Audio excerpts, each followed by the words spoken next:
much below this fair value gap. So when you see a lot of aggressive sellers, but with no reward, what does that tell you?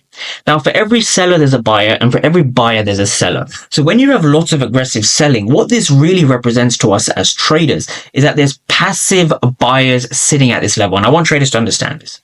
Let's really break down one candle and let's really understand this, right? So let's look over here, for example, this green candle, again, very interesting. This was a green candle, but we had a wick over here, right? So if we just kind of break this back to a regular candlestick chart, what we see over here is this large green candle, which essentially was the entry candle, right? You could have entered anywhere on that candle with a stop loss just below these wicks. Now, what really gave me the indication to buy was, number one, we had a green candle, which means that the buyers are starting to step in.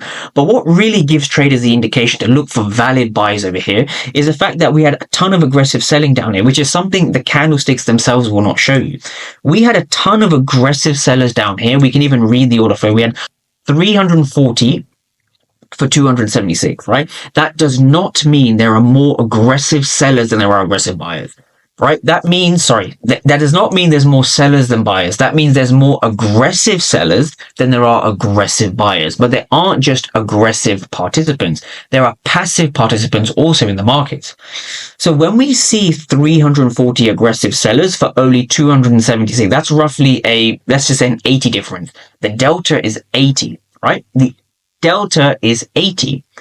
So if there's more sellers, aggressive sellers than there are aggressive buyers, and the market moves up, that means that there's passive buyers that are holding the level. And this is what really validates a fair value gap.